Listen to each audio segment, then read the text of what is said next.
All right, we're going to get started. I don't know how many professionals may be on here, although we are not giving out CEUs for this particular one. But I'm still going to insert our donation site for scholarships to social work students if anybody has a mind that they just feel in a giving mood today. So what I'm going to do now is I'm going to introduce Dr. Bonni Goodwin. She also has a LCSW. She's worked in the field of social work for 20 years. Most of her work has been with children and families, empowering them to overcome challenges towards hope and stability. She spent 5 years providing direct services to children and families and groups through an adoption specialized counseling center. And she is the statewide coordinator of adoption preservation services with the Oklahoma Child Welfare Department. Bonni also works in the Center for Child Welfare Training and Simulation at the University of Oklahoma as a research associate studying adoption and permanency in Oklahoma. Dr. Goodwin has taught MSW courses at the Ann and Henry Zero School of Social Work for the past 3 years. So without further ado, Dr. Goodwin. Thank you so much, Professor Kendrick. Hello, everyone. I'm so excited to be with you today. I'm also excited that Dr. Wells is with us. And Dr. Wells, I just want to take this moment to invite you to share any other perspectives that you have on your journey of getting your PhD whenever you started that journey as well. So I would love for this to be more interactive conversation. I do have a PowerPoint presentation, so I'll be sharing my screen mainly to make sure that I don't forget any really good points. But I'll kind of hop back and forth from that because I love to hear your questions that come up or your thoughts. I will say that I'm very excited to share with you today about the steps, at least that I took and that I've heard from others. Advice to follow whatever I say. Thank you. That's great. I did just graduate in December of 2020 with my PhD in social work. And I'll share a little bit about my journey and kind of why I decided to go back and get my PhD. But I also, something specific about my journey is that I was in a online exclusive PhD program. So I'm giving you that information so you know that my journey and my perspective is coming from that type of experience and graduating in 2020. So let me go ahead and share my screen.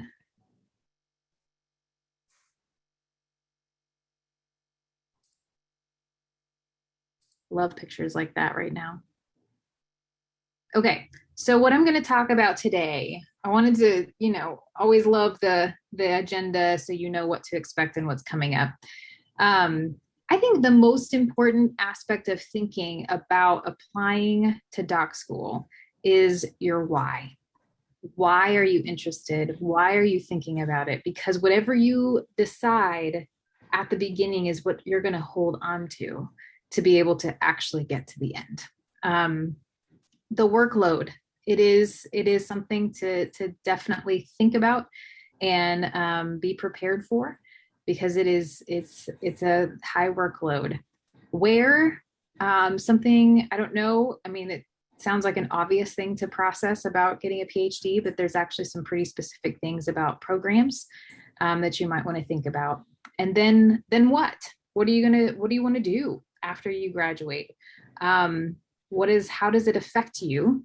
And I have a slide that's going to share some specific benefits that I've heard from other people, as well as from my own experience of receiving a PhD.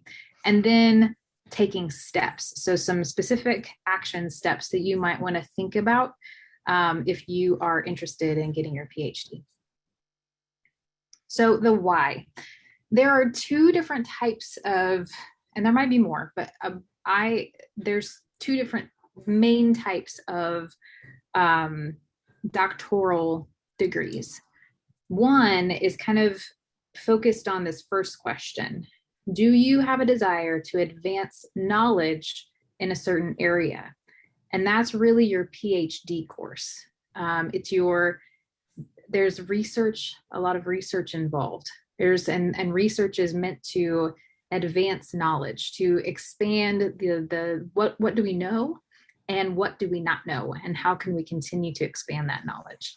The second question, do you want to advance your career? Now, I'm not saying that getting a PhD won't advance your career, but if your main focus is that I want to continue in the practice that I'm doing, then you might want to think more about a practice doctorate, like a DSW, a doctorate in social work, versus a PhD.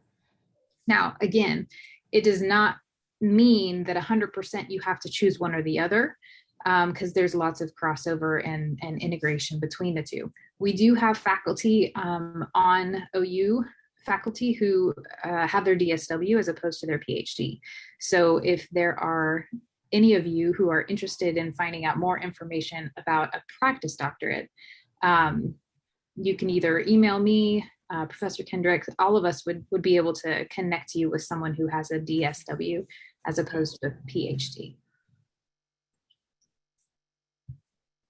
Okay, so I'm going to ask this question, and then I'm going to take my presentation down because I want to hear, and I'll pull up my chat and I'll try to follow that as well. But I'd love to hear from you guys why, if you're thinking about getting your PhD, why? What are your thoughts? What would be your goals? Is there anyone here who, like, are you all interested? Is everyone here interested in getting their PhD? That'd be exciting. Okay, Catherine, to teach. I like that. That's a really important aspect of what you will be doing after you graduate. What else? Know as much knowledge on what I want to do. I love that, Esther. Yeah, to be able to continue. I also totally identify with that. I'll share more and more of my story as we go along, but yeah, being able to, sometimes you get in practice to this place where you're like, but we don't have enough information yet.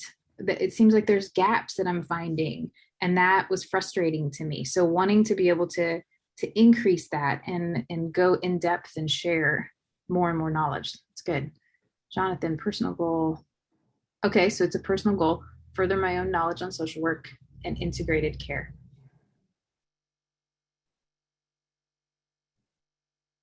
Yay!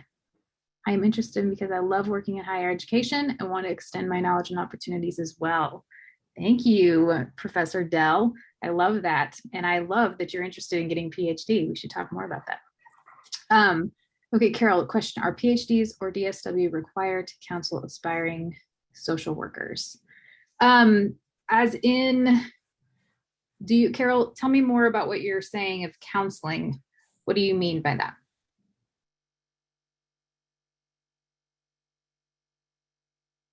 Oversee. Gotcha. No, it really is not required to become like a supervisor. You can teach classes, you can do clinical supervision with an MSW, let me rephrase that. To do clinical supervision, you would need a clinical license, so LCSW. But teaching and being a part of faculty, you need your MSW. So it's not required. PhD or DSW is not required. I think what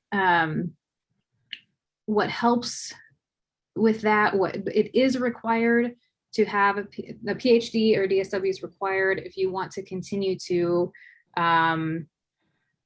be in some of more of the leadership positions within the higher education process, like to be a director of a program or to be, a dean of a school, something like that. So that's where the requirement starts to come in. So let's see, there's some more goals here. Okay, so Carol, you were saying that would be one of your goals. Sarah, not enough available research. Yes, and advocacy in my area of interest. Love it. I love it. So many of those goals and reasons fit so much into the what you can do with your PhD whenever you actually are able to get that completed. All right, I'm going to put my screen back up here. I'm going to start sharing some of my goals. Recognizing the gaps in knowledge and practice. So that's what I was saying. So Professor Kendrick already read way too long bio. Thank you so much, about some of the things that I have done in the past. And really, I never ever wanted to go get my PhD. Like that wasn't even a thought in my brain. I didn't, in my MSW program, I thought I'm so thankful to be done with school forever.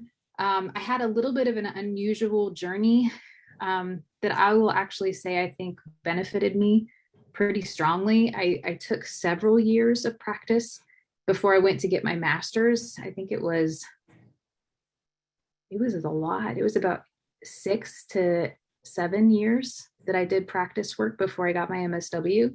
And then I did another 5 or 6 years of practice before I went back and got my PhD.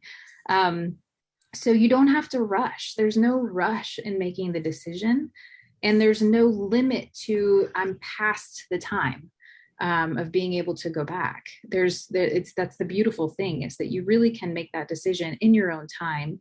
And sometimes, at least for me, it was really helpful for me to have those years in practice. And those last 5 years of clinical practice, I was digging in pretty deeply to understanding specialized mental health for a particular population of foster care and adoptive families. And that's really where I started to get that feeling of, we don't know enough. We know enough to realize that there's a lot that we need to figure out. But for a person who is working with this population, receiving phone calls and hearing parents explain some of the biggest issues that they were facing. And every time I went to trainings, I would reach out to all the people that I knew that I thought were smarter than myself, of like, what's the answer? What are the solutions to this? And when I started hearing the response of, we don't know yet, or we're trying to study that, we're trying to figure that out.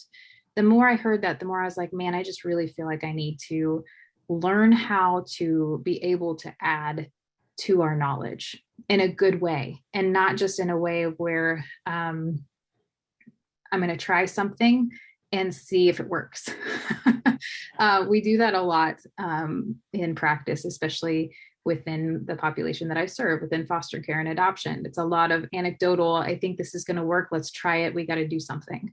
Instead of it being something where we might try something, but we can do really good, rigorous evaluation to see if we're reaching the goals that we really want to.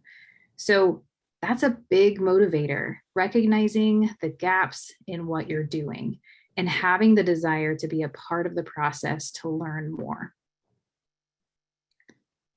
This one might sound crazy, but I'm being real honest with you all, that there was a desire within me to have a seat at the table where decisions are made. Mm-hmm. And I hope that doesn't come across or sound shallow, but I'm just being honest, that whenever you start working in systems, everything you do is connected to systems, especially if you're working with families and children. Systems are a part of it all. And when you are within the systems and they feel huge, and you really struggle you start thinking, wait, I have some ideas, I have some thoughts, I even have questions that I feel like aren't being asked. Then I started to get this restless feeling of, I need to have what people in general require to be invited to those spaces, to be able to have the conversation. And not even to say that I have all the answers, but that I have good questions, I think. And so that was one of my goals, and one of my motivators was to be able to have credentials that in large systems, especially bureaucratic systems, can help me get that seat at the table to be able to start having these conversations. Yeah. I'm looking back at chat here, Esther. Sometimes people only care to listen from people with the title doctor. It's true. It's true. And, you know, I won't say that once you actually get that title that you feel like a different person. I don't know, Dr. Wells, if it changed your perception of yourself. It hasn't changed mine. It's not like I all of a sudden know all these things, but I think it's, there are other aspects of going through the process and the journey that has changed. I feel more equipped to be able to search for answers in a different way. So, so yeah, it's not that it's necessarily that doctors have all the answers, but for some reason people feel more drawn to asking. Yes, Cassandra, I love that. So important for Indigenous social workers to have a seat at the table. Yes, I thank you for saying that. Okay, and then this last one. And you guys have already kind of mentioned this as well, a desire to be a part of shaping future knowledge, practice, and policy. So it's kind of that aspect of working within the systems and really having a deep passion. Most of the time, when you are a professional helper, a social worker, then something has drawn you to what you're doing. It's not just a job that you choose because you need a job or you need a paycheck. Because we all know, let's be real, paychecks are not always the most wonderful in our job, in our field, and it's a lot of really hard work. So we're not doing it for the big, beautiful benefits like that. But most of us are doing it because there's something that has drawn us to this work that feels like it's giving us purpose every day and that we're making a difference. And so for me, that was a big part of my choice and my reason to fill out that application and go back to school for my PhD, was that I wanted to be a part of shaping the future, not just finding new knowledge, but being able to make decisions based off of that knowledge and help guide practice, policy, federal initiatives, helping all of us as a population at large understand what is the next question we should be asking. Where should we put our funding and our efforts and our energy in finding that next solution? That's really, I wanted to be a part of that, and I wanted to be equipped in the best way possible to join in there. After I shared mine, I'm going to stop sharing again. Anyone resonate with those? Does that bring up some things inside of you of some reasons why you're interested in a PhD?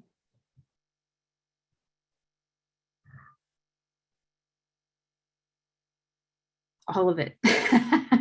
Beautiful. I love that, Jennifer. All of it resonated with you. Good. Good. Excellent.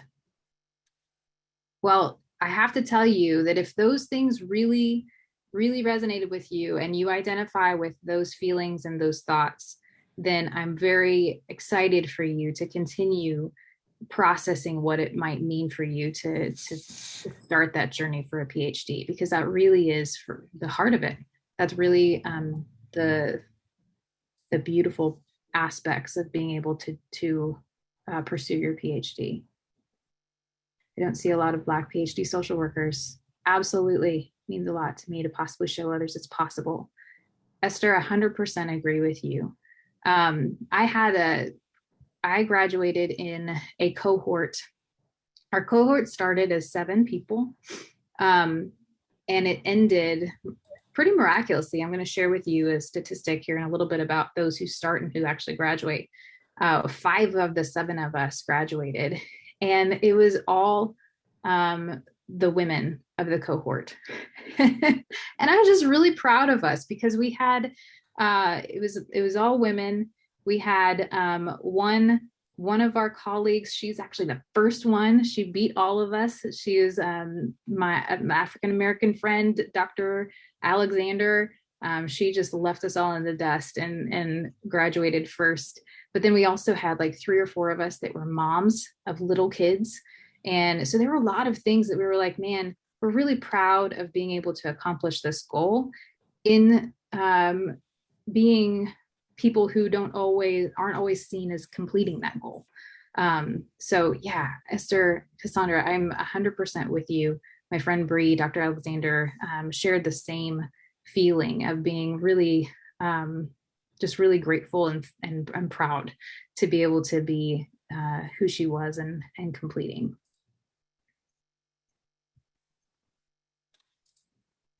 All right, I'm putting my screen back up here. So the workload, y'all, I gotta be honest, it's no joke. It's, I can only imagine. do what? That I can only imagine. Oh, it is definitely, I, of the top, it's in the top 3 hardest things I've ever done. And Dr. Wells, please chime in if you're like, it's not that hard, Bonni, chill out. But it was hard. It was hard. And here's some of the reasons why. You've got a lot of things that you're doing all at the same time. So everyone knows, I'm sure you've heard of the dissertation, right? The dreaded dissertation. But you've got stuff that you've got to accomplish and you've got to pass well before you even get to that dissertation. And you've got classes on research methods, research design, statistics. I had one of my dear friends in my cohort cried every week in statistics class. We had a bit of a support group going on around statistics, interviewing and coding, program specific things. So like in your program, every program kind of has, just like ours, we've got electives that you can choose, and that kind of depends on some of the goals of your program and also faculty who are there. So we had some who taught specific program evaluation, higher education administration. So you've got lots of courses that you're taking, and these courses are high load. You've got lots of reading, lots and lots and lots of writing. And our program director very just directly told us right at the beginning of orientation, he said, it's hard, it's rigorous. And the reason why is because we need you to get used to that. It's a part of academia. We need you to get used to writing daily. You need to what's the word? Adjust to some of these expectations. And the wonderful thing is that the faculty, I got my OU from the online program through Baylor University. And the faculty there who ran the PhD program, I was only the 3rd cohort that graduated. So it's a fairly new program. Most of your fully online programs are fairly new. And they did a fantastic job of holding us to a very high standard of completing very rigorous courses, while also supporting us in all the ways that they possibly could in an online environment, which I'll talk about more in a little bit about when you're thinking about where do I want to get my PhD from. So pretty much after you complete the majority, if not all of your coursework, and it's hard stuff, then you have comprehensive examinations. So that is being able to, they can develop it however the program faculty decide, but essentially they're making sure that it's kind of like your state testing. Not 100%, but it's kind of like, do you meet the level that we need you to meet in understanding how to do research well and ethically, that then we can say, we agree that you are now released to do your dissertation. And so then, because then your dissertation, you go full force into your dissertation. My program was also created to where it was for a working professional. So, and it was actually set up to where I graduated in 3.5 years, which you'll see on this 4th bullet point. Most programs take 5 to 6 years. Now, that doesn't mean that when it's set up for 3.5 years that you have to graduate at 3.5 years. But it's different. The one that I was in was a little more, it was turned on high. It was a little more intensive because with the thought of they're working professionals, utilizing, we worked on our dissertation proposal from the day we started in orientation. which was not easy. I'm going to be honest that I actually would have, I see benefits of, I have a sister who's going through her PhD program, and hers is very different, where it's you complete your coursework and that's what you're working on. Then you do comp exams. Then you do your proposal and defense. That might have been a little bit easier, to be real. But mine was, we started our proposal, did all of our coursework. Some of our coursework, like design methods, we were actually working on our real tools and interviews and surveys for our dissertation proposal. So it's kind of an active process that whole time. So dissertation proposal is essentially where you're, guys, this is weird. This was something that I was not prepared for. So I'm sharing with you. Maybe you are like, yeah, you should have known this. But when I started my PhD program, I did not realize the whole structure. Dissertation is not just this really thick research paper that you're working on your own. Dissertation is a process and it's a journey. You are developing, you're creating a research project. It's a big one. Some programs like mine, my dissertation was a series of individual chapters. So I was actually designing 2 different projects and then writing a conceptual article in a systematic review. Some dissertations are for more of the chapters are big chunks of understanding one really large research project.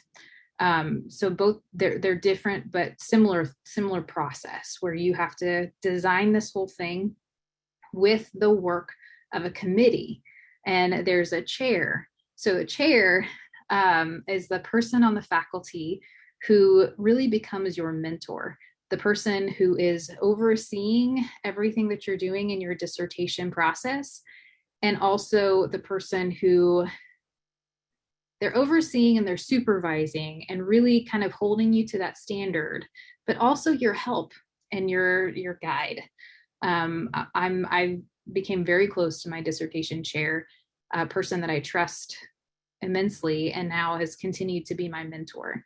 I will say that I know other people whose their relationship with their chair was a little more difficult and was a little more formal than my relationship ended up being. But it's just different people.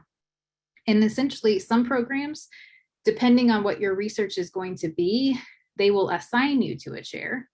And some programs like mine, I got to choose.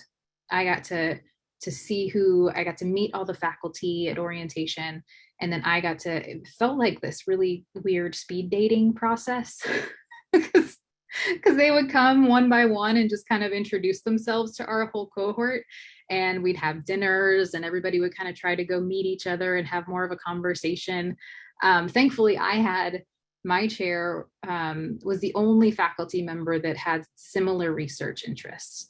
And so we kind of naturally just connected, but it was really awkward that moment when I was like, will you please be my chair? It was awkward and weird, but we laughed about it, and I'm very thankful that she was able to be my chair. So that's something about a program that you'll want to find out and know before you apply to that job, to that program. Is this, which one do I feel more comfortable with? Which one would I rather have? Would I rather be assigned to somebody based off of my research, or would I rather have the opportunity to choose? Same thing with your committee. So your committee is made up of other faculty members, other PhD. That's another thing that PhD is required, is to serve on a committee for a person who is completing their PhD. You have to have your PhD. Committee kind of plays the same role, but it's not as intensive and direct as the dissertation chair. So I had 5 people on my committee, and I actually had an additional person at OU. So since mine was online, we were all in different parts of the United States. And I was able to ask one faculty member who's actually from the Department of Sociology here at OU to join my dissertation committee, which was really helpful for me in the long run, because it was someone who was local to me, that was introduced to the research that I'm doing here. Everyone else was in Texas. So it was really cool that my committee members were open to letting having another person from another university join them. Okay, so that's dissertation process. You've got chair, you've got committee, you create this whole design of a research project or multiple projects.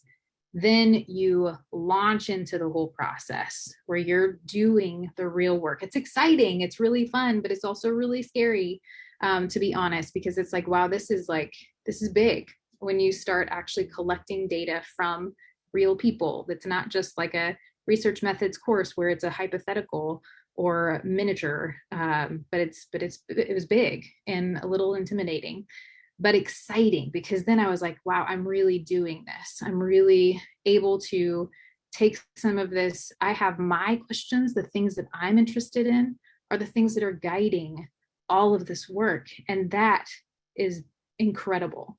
That's exciting. And then defense. Man, guys, by the time you get to defense, that's where you go before your committee and you present and you have your whole dissertation written that, yes, is a small book. I think mine was like 300 pages. At that point, you're just like, I know all this and I am just excited to like get it out there and finish this thing. So defense is actually, for me, it was I mean, I won't say I wasn't nervous, but it was like, man, okay, I'm finally at this point. So defense, even though it sounds super intimidating and scary, it's actually the funnest part where you get to present all the hard work that you've worked on for years. I'm going to stop real quick. I see some things in the chat. Let me see. Are there any questions? Yeah, what's the difference between a PhD and a DSW? I think you touched on that just a bit, but you might want to expand on that. And does the DSW also take 5 to 6 years to complete? Okay. Oh man, Dr. Wells, do you know some of this information? I'm not sure if I know the specifics about a DSW as well. There's still oh, go ahead. You know what I've cautioned you about before. If you ask a professor to speak, he will. I want you to. Might not stop. I want you to. Here's a really quick look at it. DSW developed sort of as a way to help people teach, actually, without having to go through the full PhD process, through the research process. So there was usually some kind of work product they had to do, but it wasn't supported research. Okay. And then back in my day, DSWs began to, when I was going through my graduate work, actually began to fade out, and DSWs almost, just kind of went by the wayside. What's happened, it seems like in the last, probably 7 years, maybe 8 years, DSWs have begun to gravitate toward practice, clinical practice. And so a lot of DSW programs have reconfigured to be advanced practice degrees. Lori Franklin is an example of that. Her degree is a DSW, although hers may be a PhD, honestly. No, maybe I'm you're wrong. right. Anyway, what? You're right. It's a DSW. DSW. Yeah. I think the easiest piece about that is if you want to work in a university or a college, to get the PhD. Because what happened to the DSW is that because of the lack of the research component, universities have begun to say, we want the PhD because that's what we expect you to do. Yeah. That's probably the easiest way to say it. I think Lori's degree is an extremely sound degree. Yeah. It might serve a person better. It might not get you a job in a PhD in a school where they're expecting you to conduct research as a part of your tenure. But if you wanted to show advanced practice capabilities, the new DSWs may be gaining some speed in that area. Yeah, I agree, Dr. Wells. Thank you. I think there is I didn't know that about the history of that being like a teaching degree. Thank you for sharing that. It's comparable to what the old EDDs, the education doctorates. I gotcha. Those weren't PhDs, but they were doctoral programs without a PhD component. Gotcha. I do think whenever I was reading doing my own research before I applied for my PhD program, I do remember the programs I was looking at for a DSW, that there, like you said, there was some type of product or like culmination project that you had to work towards. It's just not exactly the same as a dissertation. It's still significant though. Like it's still an undertaking to complete your DSW. Sarah, you asked the question, what are the 2 harder things you have done? Oh, and I said it's the top 3. One of them, by and large, is having children.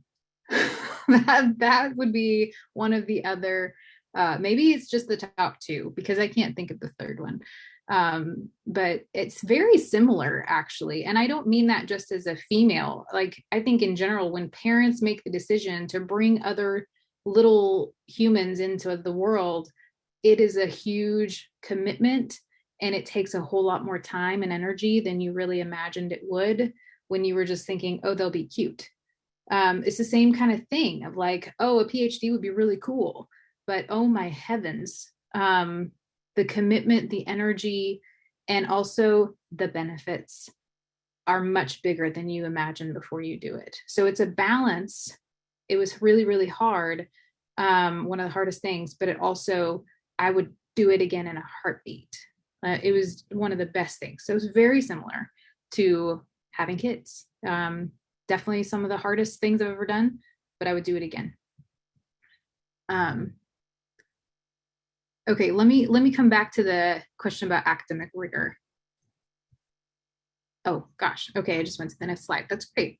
So here are some of the things to think about whenever you start trying to process what program do I want to go to. Think about geographic location, because several things. Some programs are either in person fully or hybrid. So I told you I went to one that was fully online. That meant I only had to go for 1 week total. I didn't even have to be there in person for my dissertation defense. We did all of that online. I chose to go to walk in my graduation that was delayed because of COVID anyway. But so think about that. Pay attention to travel, how much it might cost you.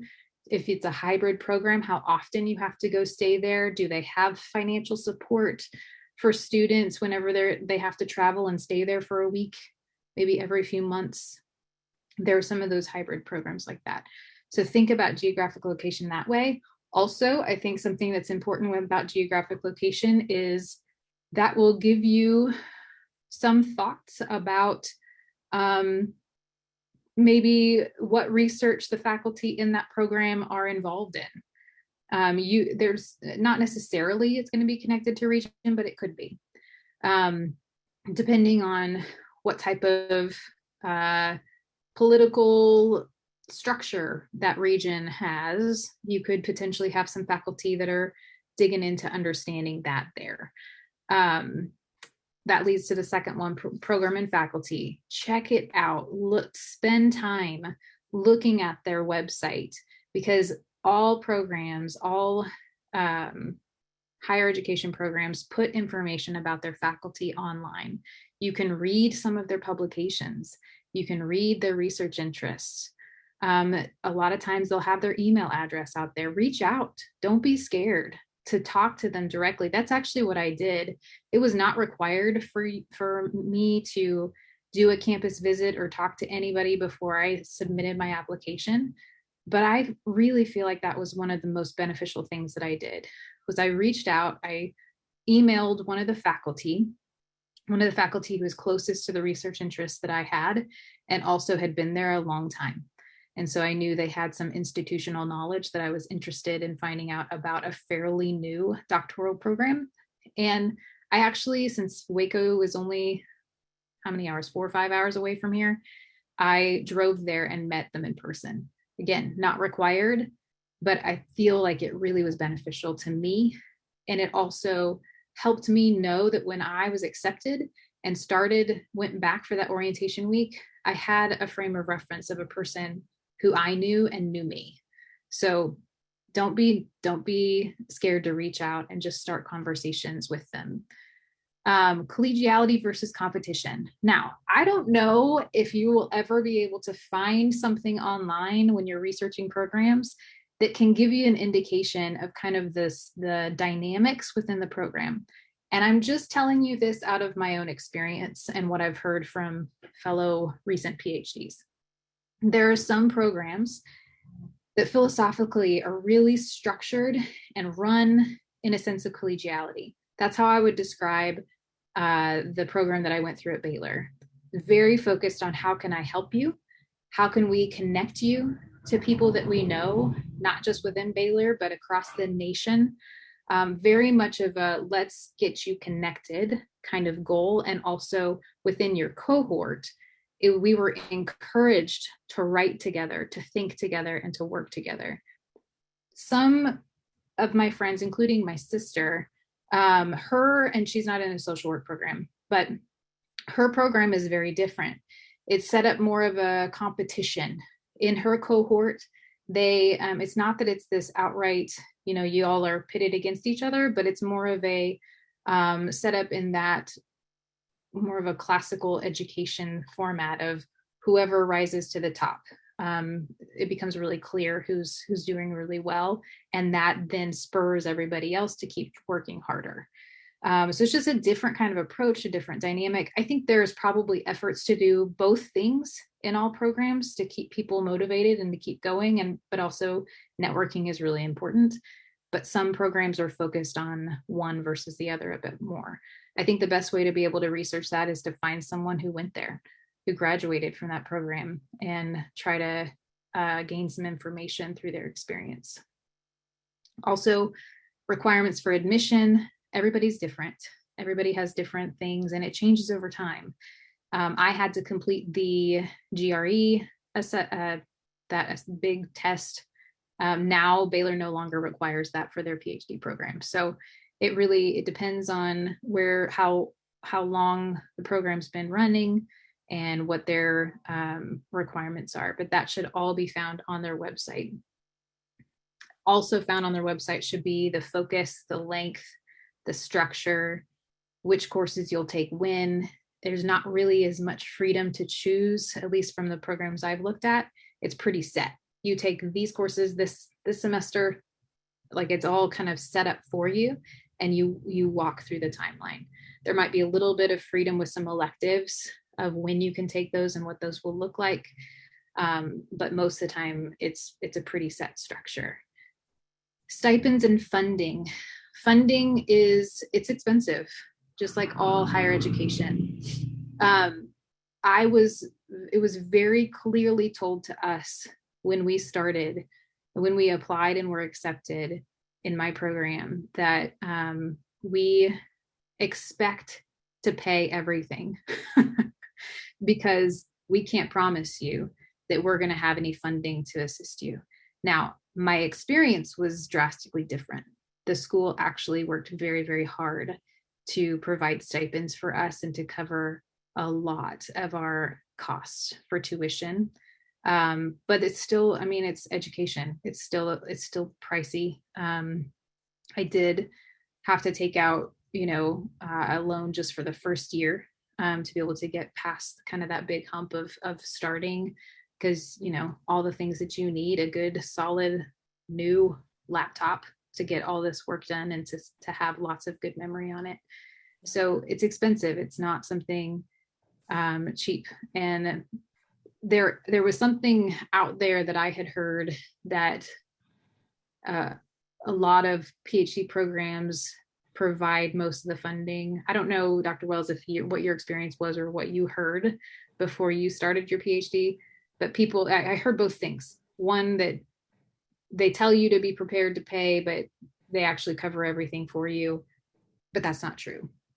Especially if you're looking at a program from a smaller university, especially now, the financial resources can't be promised of being able to help students complete their education in that Dr. way. Goodwin, I want you to be able to get in your last points, and we are like a couple of minutes from out of Oh time. my goodness. Okay, let me see. We have another session that starts at 1, so we Okay, can okay. hang with you for right up until 1 o'clock for anyone that wants to stay. Oh, thank you. Thank you. But I will not keep you guys forever. Hold on a sec. All right, so then what?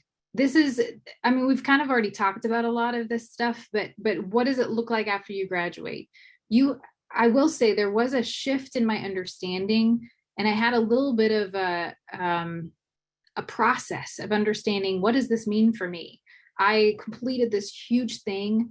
I'm done. I'm so relieved and it feels so good. But what does that mean? Like, who am I now?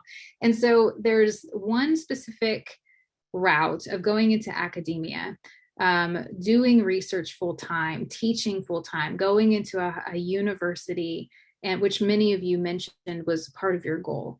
But I want to say you're not stuck with just that. There's a lot of people who have their PhDs that move into roles of leadership or administration. There's one actually, a faculty member at Baylor that taught one of my first years. She left Baylor and took a position as the CEO of a nonprofit.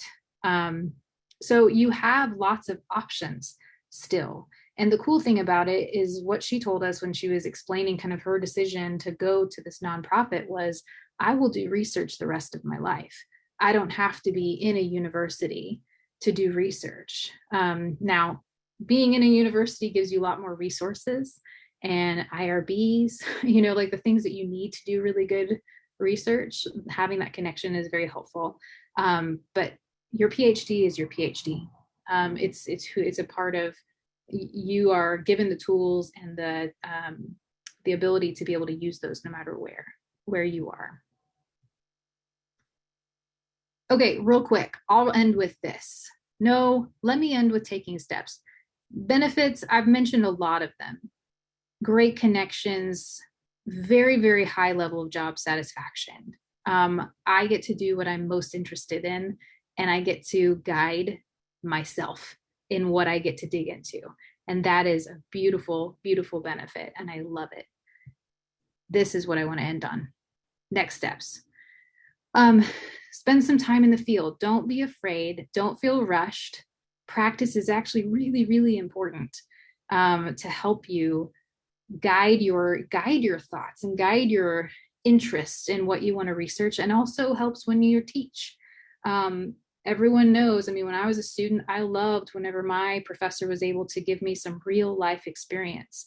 And so spending that time in the field, doing the work, don't feel rushed. It's super, super important.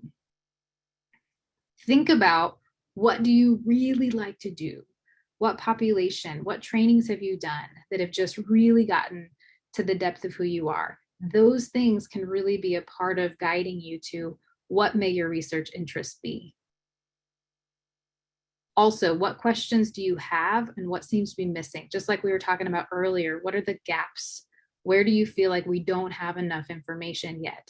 That can help guide your research interests. Don't be scared to reach out to academic faculty. Not to just to ask questions and get to know them, but also be bold and say, hey, is there anything I can do to write with you, to do some research with you? Some faculty may be overwhelmed and be like, I'm so sorry, I've got too much going on. Some may be looking for someone to come alongside them and have there's a heart of wanting to build and guide and pour into other people who want to do research. So don't be afraid to ask. Talk to students in different types of programs, just like I was saying, the best way to find out kind of what the dynamics are. Don't be afraid to reach out and just say, hey, can I have a campus visit? Can I meet with one of your faculty? It was one of the best things I did. And then pace yourself and enjoy the journey. Stop, share. If I could say this would be my top thing of advice for you. If you're going to go get your PhD and you start that process, you're going to be overwhelmed and everyone around you is going to be overwhelmed. the thing that I held on to that helped me the most was to remind myself I am a learner, and my job here is to learn. And my job is to make mistakes so I can learn. I am not supposed to be an expert in my field at the beginning of my PhD program. I'm not supposed to be an expert in doing research. I'm learning. And so the more you can tell yourself that, the more you're putting yourself in the position of being truly open to being a sponge to everything that this amazing faculty around you is trying to give to you. So, okay, let me see. Yes, there is a 2-year practice requirement. Jennifer, thank you for saying that. So most of the time with most programs, you have to have at least 2 years practice to be able to, yeah, Dr. Wells responded to that too. Thank you. Guys, thank you for holding with me for another 5 minutes. Yeah, thank you so much, Dr. Goodwin. Very proud of you, and very proud to have you on staff here now, on faculty. Oh, thank you. And please, I'll put my email in the chat. Any other questions or you want to talk more? I would love to talk to you about it. So reach out to me and we can process even more. Thank you so much. Thank you. All right. Thanks, Dr. Wells. Austin or Christy, once again, I do not know what's next. I'm next. I'm taking over. Okay. There's some switch. Yeah, so I'm going to be talking about motivational interviewing and the stages of change up at